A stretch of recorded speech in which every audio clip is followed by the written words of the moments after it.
하나님은 블레셋과의 전쟁을 에서 승리한 사울에게 이제 새로운 임무를 주십니다. 이거는 그냥 단순한 임무가 아니라 사울에게 있어서 매우 의미심장한 과제를 갖게 되는데요. 사울에게 주어진 이 새로운 임무란 어떤 걸까? 과연 그는 하나님의 명령을 온전히 수행할 수 있을까? 오늘 1절 말씀에 보니까 하나님은 사무엘을 통해서 이렇게 말씀을 하십니다. 왕에게 기름 부어 이스라엘의 왕으로 삼으신 하나님께서 말씀하십니다. 그 하나님께서 미천하고 연약한 지파의 가문에 당신을 택하셔서 이제 기름 부으셨는데, 그러니까 이제 이 말씀을 꼭 귀 기울여 들어야 된다는 겁니다. 그게 무엇입니까? 지금 가서 아말렉을 쳐서 모든 소유를 남기지 말고 진멸하라는 명령입니다. 아말렉 진멸이라는 명령이 떨어졌습니다. 아말렉에 속한 모든 사람이며 가축들까지 숨쉬는 것, 생명 있는 것 하나도 남김없이 다 죽이라는 명령이었습니다. 진멸의 명분이 무엇입니까? 왜 그렇게 하라는 겁니까? 오래전에 이스라엘이 광야에 있을 때, 출애굽했을 때 이 아말렉이 이스라엘을 공격을 한 적이 있습니다. 하나님께서 구해내신 민족을, 아말렉이라는 민족이 다시 공격을 해서 그들을 대적한 거죠. 그때 모세가 이제 두 손을 들고 기도를 하니까 이스라엘이 이기고, 팔이 아파서 팔이 내려오니까 이제 아말렉이 다시 이기고, 이런 일들이 있었습니다. 그래서 어떻게 합니까? 아론과 훌이라는 사람이 양쪽 곁에서 팔을 잡아서 이제 붙들죠. 그렇게 해서 잡아서 싸웠던 그 전쟁이 바로 아말렉과의 전쟁입니다. 나중에 이 일이 이제 기억에 남아서 모세가 그 백성들에게 이렇게 이야기를 합니다. 나중에 이 여호와께서 기업을 주신 땅으로 들어가서 거기에 땅을 차지하게 될 때 아말렉에 대한 기억이 완전히 지워버려질 테니까 너희들도 그거 잊지 마라. 이 말이 무엇입니까? 하나님께서 그 아말렉을 기억해 두었다는 거예요. 나중에 하나님께서 심판하시겠다는 겁니다. 그날의 서력을 오늘 이 사울 왕을 통해서 이루시려는 겁니다. 사울은 백성들을 소집합니다. 전쟁 준비에 들어갑니다. 소집된 인원을 보니까 한 20만 명 됩니다. 그리고 유다가 10,000명 정도 그렇게 됩니다. 사울은 이들을 이끌고 파죽지세로 밀고 들어갑니다. 아말렉은 힘 한번 써보지 못하고 그대로 패배하게 됩니다. 그 과정에서 아말렉의 아각 왕이 사로잡히고 성읍의 사람들은 사륙을 당합니다. 그런데 사울이 아말렉을 이제 진멸하기는 하는데 조금 애매하게 진멸을 해요. 좀 진멸을 하려면 그대로 그냥 말씀 그대로 고지고대로 하면 아무 문제 없을 텐데 조금 애매하게 합니다. 오늘 9절에 보니까요. 9절에 보니까 제가 읽지는 않았지만 모든 좋은 것을 남기고 가치 없고 하찮은 것만 진멸을 합니다. 그들이 남긴 좋은 것들이란, 사울이 남긴 좋은 게 뭡니까? 왕을 사로잡았습니다. 죽이지 않았습니다. 그리고 왕의 소유로 된 양들이며 소들이며 이런 것들, 토실토실하고 좋아 보이는 가축들을 그렇게 살립니다. 어쩌면 사울은 이 정도는 괜찮다고 생각을 했는지 모릅니다. 이만하면 큰 성과를 거뒀으니까 이 정도는 남겨도 된다고 생각을 했던 것 같습니다. 내가 하나님의 명령, 하나님의 말씀을 다 깨끗하게, 확실하게 다 했으니까 이 정도 기념품 정도는 남겨도 되지 않느냐. 그런데 하나님의 반응은 어떻습니까? 11절에 내가 사울 왕을 왕으로 세운 것을 후회하노니 그가 돌이켜서 나를 따르지 아니하며 내 명령을 행하지 아니하였음이니라. 세상에 하나님께서 넌 그거 지킨 거 아니야 말씀하고 있는 겁니다. 하나님께서 사울을 왕으로 세우신 것을 후회하신다고 할 정도로 완전히 사울의 처신은 형편이 없었던 겁니다. 깜짝 놀라는 거죠. 사울은 나 제대로 지켰다고, 제대로 순종했다고 생각했는데 전혀 그렇지 않다는 겁니다. 겉으로 보기에는 별 문제가 없어 보입니다. 명하신 대로 다 한 것 같고 일도 잘 마무리한 것 같습니다. 그런데 어떻게 하나님의 말씀과 사울의 행동에 이렇게 큰 차이가 있다는 걸까? 사울이 뭘 그렇게 잘못했길래 하나님께서는 왕을 세운 것까지 후회하실 정도로, 그렇게 말씀하실 정도로 사울에게 불순종했다고 하시는 걸까? 오늘 여기에 두 가지 정도의 질문을 이제 하나 전제를 해야 되는데요. 하나는 왜 아말렉을 이제 와서 심판하신다고 하는 걸까? 하나님은 언제적 얘기입니까? 400년이 지났습니다. 거의 300년, 400년이 지난 이야기예요. 지금 우리로 치자면 저 옛날에 임진왜란 병자호란 때 그 시절에 그거 복수를 지금 하라는 겁니다. 그걸 왜 지금에 와서 덜추시는 건가? 여호수아와 갈렙이 살아있을 때 정리를 했어도 될 문제고, 아니면 사사시대가 들어와서 온니엘이며 삼손이며 기드온이며 사사시대 때 지도자들이 많았는데 그 시절 그 세월은 다 접어두고 왜 이제 와서 이 명령을 사울에게 내리시는 건가? 두 번째는 사울에게 이 미션, 이 임무는 어떤 의미인가? 사울에게는 어떤 의미인가? 왜 하고 많은 사람들 중에 사울에게 이 명령을 시키신 걸까? 아말렉을 진멸하라. 여러분, 이것은 블레셋과의 전쟁에서 사울이 보여준 태도에서 짐작해 볼 수 있습니다. 이 두 가지 질문을 염두에 두고 사울이 행한 순종의 본심을 한번 살펴보려고 합니다. 사울이 했던 순종, 거기에 본심은 뭘까? 아말렉과의 전쟁에서 사울이 하나님을 실망시킨 가장 큰 문제는 한마디로 말하자면 불순종이었습니다. 그래서 사무엘의 최종 평가도 이렇습니다. 우리가 잘 아는 말씀 22절에요. 순종이 제사보다 낫고 듣는 것이 순양의 기름보다 나은즉 이는 거역하는 것은 점치는 죄와 같고 완고한 것은 사신 우상에게 절하는 죄와 같음이라. 두 가지 이야기입니다. 거역했고 당신은 거역했고 완고했다는 겁니다. 사울이 보여준 순종의 본심은 무엇입니까? 왜 하나님께서 그 순종을 책망하시고 자질의 낙제점을 주신 걸까요? 여러분, 순종에는 크게 세 가지 요소가 있습니다. 그게 즉각성과 온전성과 지속성이에요. 순종의 세 가지 요소. 즉각성과 온전성과 지속성. 이 세 가지 요소에 비추어 보면 사울의 순종의 본심을 짐작할 수 있습니다. 아, 사울이 했던 순종이 그게 진짜 순종인지를 알아볼 수 있는 겁니다. 먼저 순종의 즉각성 문제입니다. 이 명령을 듣는 즉시 지체하지 않고 순종하는지 여부에 따라서 순종의 진정성이 들어. 명령 떨어지자마자 하는 거예요. 떨어지자마자. 오래전에 윤용인님의 사장의 본심이라는 책이 있었습니다.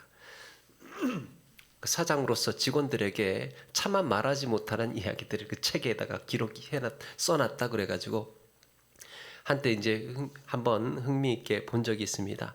그 내용 중에 사장이 직원에게 이런 질문을 할 때가 있답니다. 지난번에 내가 말한 거 어떻게 됐지? 이런 질문을 한다는 거. 그러니까 이거는 그냥 단순히 확인이 아니라 부하 직원에 대한 불안감의 표시랍니다. 지난번에 내가 말한 거 어떻게 됐지? 이 말을 이제 조금 더 번역을 하면 이런 겁니다. 내가 지난번에 이렇게 하라고 한 지가 언젠데 왜 아직도 대답이 없어? 그런 심리랍니다. 이런 얘기를 보통 언제 합니까? 시킨 일 자주 잊어버릴 때, 직원이 귀담아 듣지 않는다고 판단이 될 때, 내가 한 말을 자꾸 흘리고 잊어버리고 빠지고 그렇게 할 때, 그게 이제 그걸 오너가 사장이 점검하고 확인하는 거예요. 내가 지난번에 한 거 어떻게 됐냐고. 여러분, 사장이 뭐 좀 해달라고 할 때, 사장님이 뭐 좀 해달라고 할 때 기한을 두지 않을 때가 있습니다. 언제까지 이거 해드리면 됩니까? 그러면 그냥 시간 나는 대로 준비해줘. 시간 나는 대로 해줘. 보여줘. 이 말은요, 너 언제까지 해서 갖다 주나 볼 거야 라는 말이랍니다. 기한이 없다는 건 언제까지 해주는지 한번 볼게 그래. 그런 말이랍니다.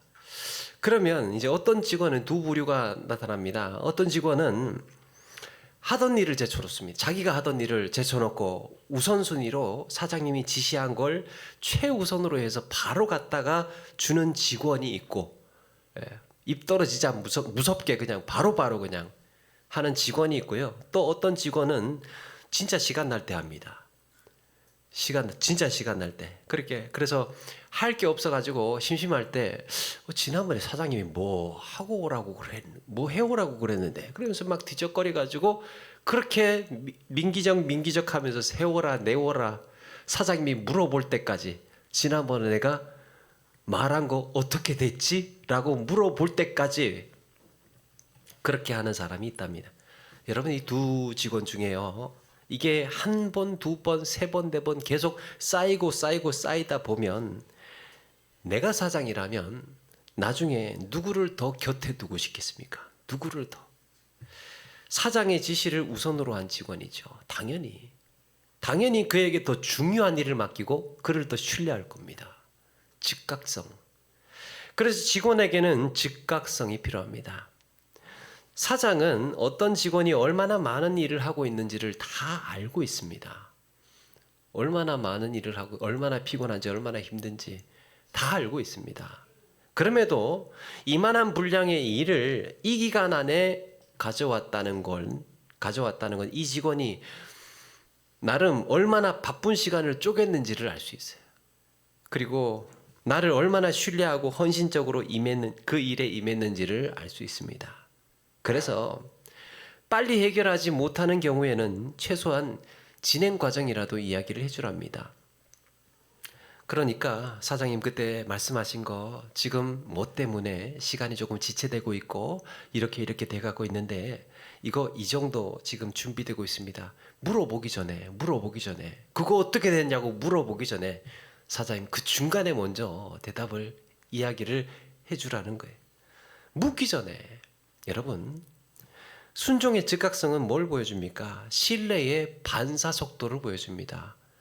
이 직원이 나를 얼마나 신뢰하고 있는지를 그걸 보여주는 거예요.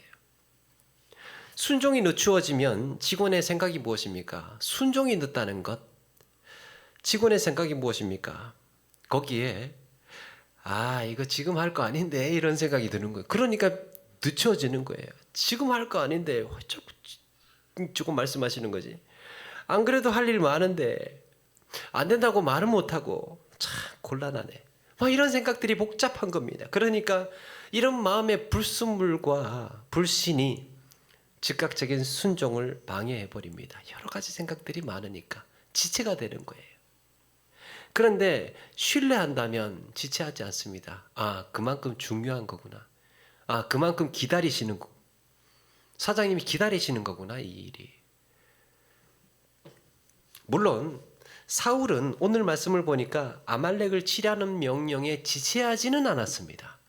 사울이 곧바로 백성들을 소집했고 아말렉을 바로 공격을 했습니다.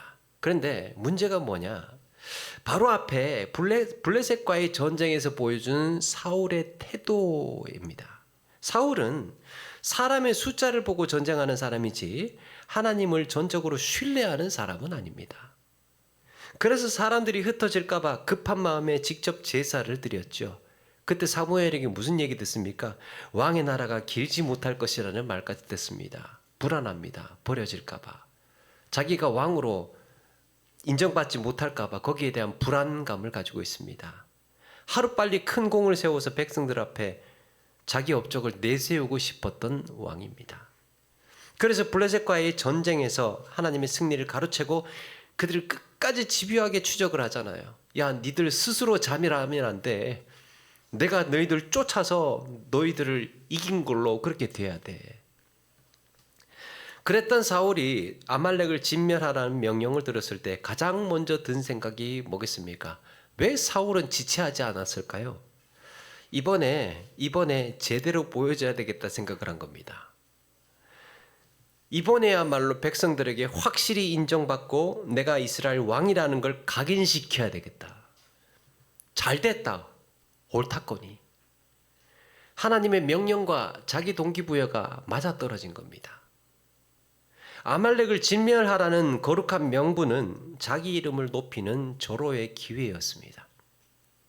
하나님의 명령과 자기 욕심이 그렇게 맞아떨어진 거예요. 그래서 즉각적으로 순종한 것처럼 보였습니다.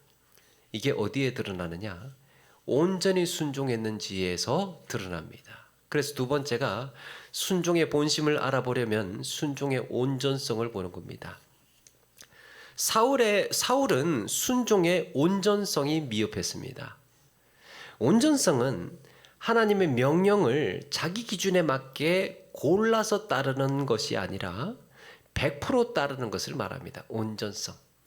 이건 따르고 이건 안 따르고, 이건 하고 저거는 하지 않고, 그걸 내가 내 기준에서 고르는 게 아니고 그냥 시키는 그대로의 그 의도와 그 뜻 그대로를 따르는 거예요. 순종의 온전성. 여기서 우리가 다시 주목해야 할 단어가 진멸이라는 단어입니다. 진멸. 이 진멸을 히브리 말로 헤렘이라고 합니다. 동사로는 하람이라고 하는데, 이 말은요, 온전히 바치다라는 뜻이에요. 온전히 바치다. 여기에서 이제 앞서 했던 질문에 대한 답을 얻을 수 있습니다. 아까 뭐라고 했습니까? 왜 이제 와서 아말렉을 진멸하라고 하시는 건가? 그것도 왜 사울 시대에 와서 이 명령을 하시는가? 성경에서 이 진멸하라고 했던 인상적인 사건이 두 가지가 있는데요. 그 민족을, 거기를 진멸해라고, 온전히 바치라고 했던 사건이 두 가지가 있는데, 첫 번째가 여리고성을 함락할 때입니다. 이스라엘이 40년의 광야 생활을 하고 드디어 요단강을 건너서 첫 번째 가나안 땅 첫 번째 성인 여리고를 도착합니다. 와서 보니까 야, 이건 뭐 철옹성인 거예요. 이거 뭐 정복할 수가 없는 겁니다.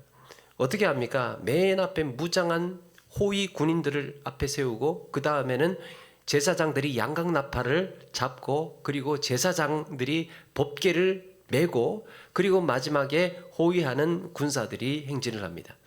그렇게 마치 의장대처럼 도열을 해서 그렇게 여리고성을 한 바퀴씩 도는 거예요. 6일 동안 돌고 7번째 날에는 7바퀴를 돌죠.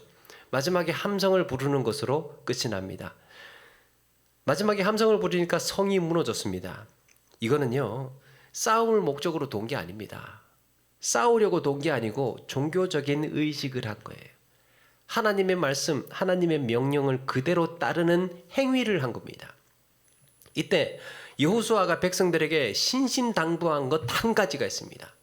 절대로 지켜야 되는 것 한 가지가 뭐냐 하면, 너희는 이 성과 그 가운데 있는 모든 것을 온전히 바치고 바쳐진 것 중에 어떤 것도 취하지 말라. 오직 너희는 그 바친 물건에 손대지 말라. 이 여리고성이 이제 무너질 텐데 단 한 가지 지켜야 될 게 있는 게, 가장 중요한 것은 손대지 말라. 절대로. 이거 절대로 손대지 말라. 이때 온전히 바치다라는 말이 헤렘입니다. 오늘 쓰이고 있는 진멸하라, 온전히 바쳐라. 여리고성은 앞으로 정복하게 될 모든 성의 첫 번째 제물이었던 겁니다. 나중에는 성을 정복하면 거기에 전리품도 나오고 금은보화도 있고 가축도 있을 거 아닙니까? 그러면 이제 이스라엘 사람들이 그걸 다 취하고 자기 정과로, 자기 것으로 할 수 있는데, 첫 번째 성인 여리고성만큼은 건드리지 말아야 했던 거죠. 그것은 하나님께 온전히 바치는 제물이었기 때문입니다. 하나도 손댈 수가 없었습니다. 그렇다면 하나님께서 사울 시대에 와서 아말렉을 진멸하라고 하신 것은 어떤 의미냐? 나라가 달라졌습니다. 지금까지는 하나님이 다스리는 나라였는데, 이제는 왕이 다스리는 왕정 체제가 되었습니다. 나라가 새로워졌습니다. 이스라엘이 가나안 땅을 얻을 때의 첫 번째 제물이 여리고성이었다면, 이제는 왕정 국가로 세워지면서 하나님께 드려야 할 첫 번째 제물이 뭐라고요? 아말렉이었던 거예요. 그래서 사울과 그 백성들은 아말렉에서 얻은 것 하나도 손댈 수가 없었고, 온전히 하나님께 남김없이 바쳐야 했던 겁니다. 그런데 어떻게 합니까? 사울과 백성이 아각과 그의 양과 소의 가장 좋은 것, 가장 기름진 것, 이런 것들을 남기고 진멸하기를 즐겨하지 아니하고 가치 없고 하찮은 것을 진멸하니라. 왕을 남깁니다. 왕을 살려주고 있습니다. 살찐 소나 양들이며 값진 것, 이 값어치 있겠다 싶은 것, 전리품을 남깁니다. 여리고성을 정복할 때 온전히 바쳐진 제물에 손댄 사람이 누굽니까? 유다 지파의 아간이라는 사람이 있었습니다. 아간이 전리품을 빼돌리는 바람에 그 다음 아이성의 전투에서 이스라엘이 판판히 그렇게 패배를 하게 되죠. 여리고 정복 때 이렇게 아간이라는 사람 때문에 이스라엘은 죽을 뻔했습니다.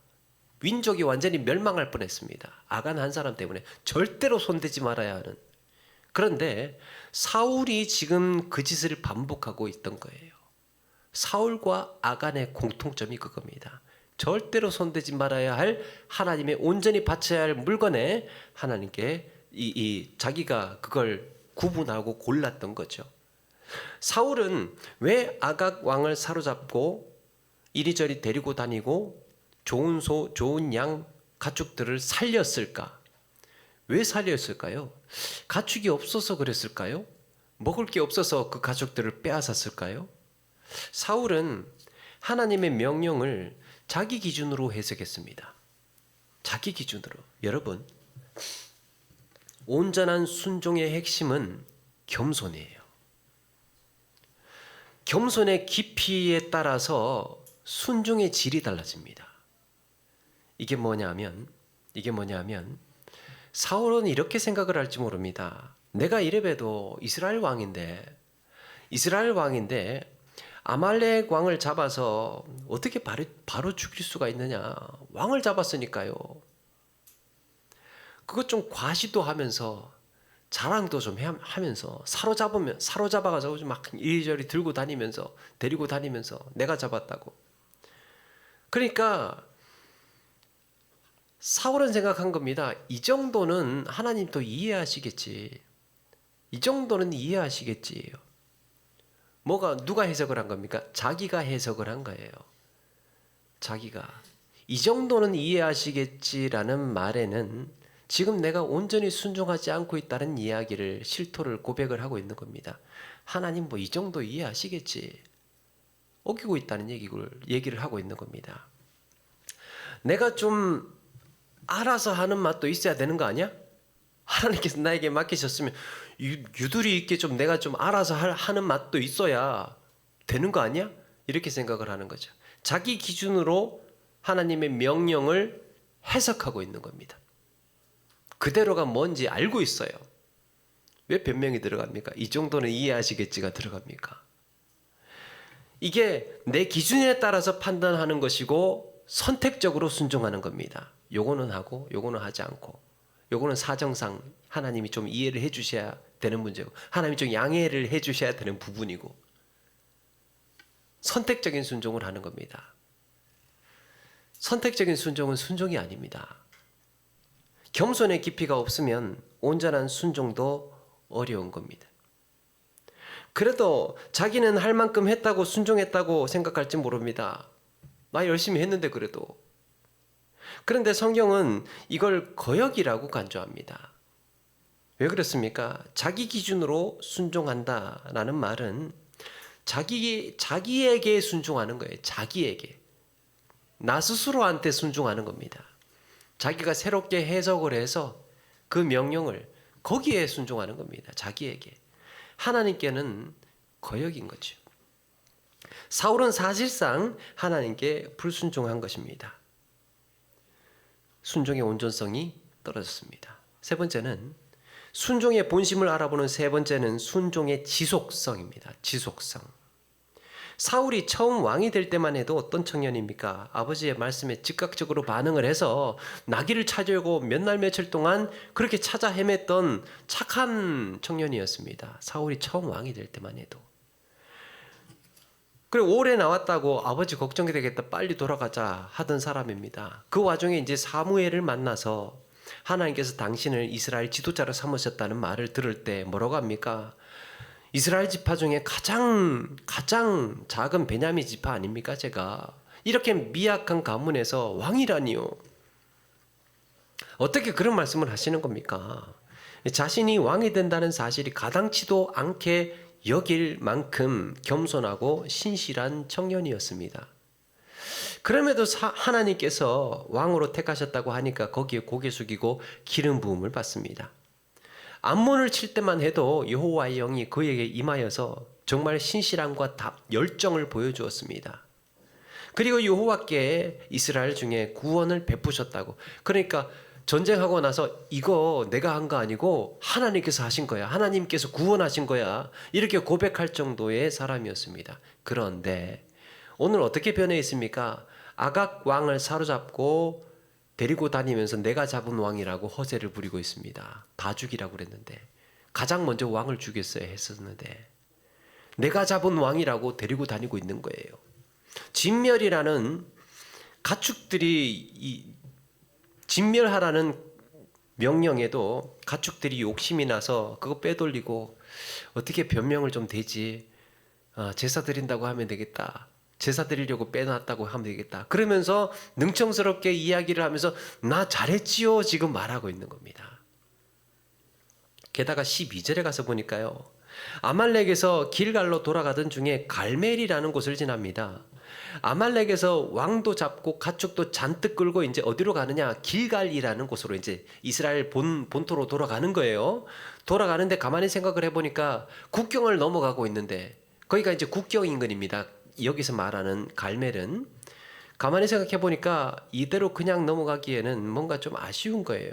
그래서 야 잠깐만 비석 하나 세우고 가자야. 그렇게 해서 스톱을 시키고 거기에서 기념비를 세우고, 자기를 위한 기념비랍니다. 그걸 세우고 기념식, 대대적인 기념식 행사를 한 겁니다. 우리 사울께서 아말렉을 완전히 제압을 하시고 큰 공을 세우셨다고 비석 하나 세우고 가는 겁니다. 어느새 자기 자랑을 노골적으로 하는 뻔뻔한 왕이 되어 있었습니다. 사울이 그렇게 변해 있었습니다. 순종의 지속성이 떨어졌던 거죠. 여러분, 순종의 본심은 지속성을 통해서 드러납니다. 세월이 지나도 변하지 않는 순종, 시간이 흘러도 달라지지 않는 마음. 아부를 할 거면 평생 하라고 그러죠. 평생 하는 아부는 충성이랍니다. 변하지 않는 것. 이 지속성은 신앙의 진정성을 드러냅니다. 그게 진짜인지 가짜인지 시간을 두고 보면 알아요. 시간을 두고. 진짜였구나. 지나고 보니까 10년 동안, 20년 동안, 30년 동안 변한 게 하나도 없는 그 믿음. 계시록 3장 8절에 우리 주님은 빌라델비아 교회를 향하여서 이런 말씀을 하셨습니다. 내가 네 행위를 아노니 네가 작은 능력을 가지고서도 내 말을 지키며 내 이름을 배반하지 아니하였도다. 하나님은 여러분, 성경을 아무리 봐도 하나님은 능력이 작다고, 능력이 적다고 책망하신 적이 없습니다. 하나님은 우리에게 야 능력 너 왜 이렇게 그것밖에 안 되냐, 내가 좀 데리고 좀 쓰려고 해도 능력이 좀 그렇다야, 이렇게 말씀하신 적이 없어요. 힘이 약하다고 뭐라고 하신 적이 없습니다. 실력이 부족하다고, 가진 것이 없다고 하나님께서 우리에게 뭐라고 하신 적이 없어요. 중요한 것은 우리에게 주어진 형편입니다. 우리에게 주어진 형편에서 말씀에 순종하고 주의 이름을 배반하지 않고 이런 신앙의 진정성을 지속할 수 있는가 하는 겁니다. 지속할 수 있는가. 하나님은 우리의 실력과 능력과 내가 가지고 있는 힘과 이런 것들로 말씀하시지 않습니다. 믿고 버틸 수 있느냐, 순종할 수 있느냐, 그대로 따를 수 있겠느냐, 일은 내가 할게, 기적은 내가 일으킬게, 이루는 건 내가 성취할게, 너는 믿고 따르기만 할 수 있느냐, 줄곧 그걸 묻고 계시는 겁니다. 기적은 내가 일으킬게. 여러분, 순종 없는 제사, 순종 없는 예배, 순종 없는 섬김을 하나님이 어떻게 보실까? 사울은 하나님의 거룩한 전쟁이라는 명분을 내세워서 싸움에 나갔습니다. 그런데 그 속내는 뭡니까? 불안했습니다. 인정받고 싶었습니다. 그래서 자기 공로 얻으려고 마음이 조급했습니다. 그래서 자기 순종이라는 거역을 저질렀고, 급기야는 내가 그런 게 아니라고 그렇게 책임 회피로 이어졌습니다. 사울은 왕으로서 그렇게 자격이 박탈당하고 말았습니다.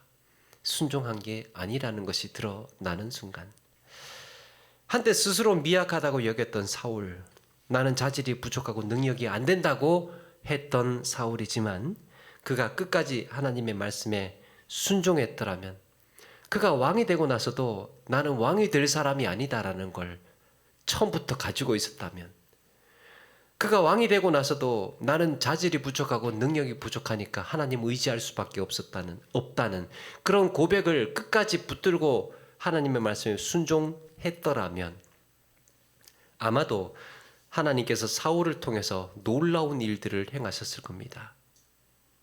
이것이 하나님께서 하시는 일이고 하나님의 기적이에요. 하나님은요, 그 사람을 통해서 그 사람이 스스로 행하지 못할 일을 명하십니다. 그래서 거기에 순종하고 따르는 것을 통해서 하나님은 기적을 일으키시고 일을 행하신다는 거예요.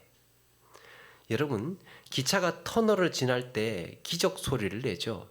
그런데 그 소리를 기적이라고 하는 이유가 있답니다. 기차는 그곳이 아무리 길고 캄캄해도 그 높은 산에 있는 구멍, 거기에 어떻게 그렇게 질주를 해서 들어갑니까? 거기에 그 안에 뭐가 있을 줄 알고. 기차가 그렇게 거침없이 이 동굴을 향하여서 질주할 수 있는 것은 거기가 동굴이 아니라 터널이기 때문이랍니다. 동굴은 어떻습니까? 길이 막혔습니다. 그런데 터널은 마지막이 똑같이 그렇게 뚫려 있습니다. 그게 터널입니다. 끝이 있습니다. 우리의 순종도 그렇습니다.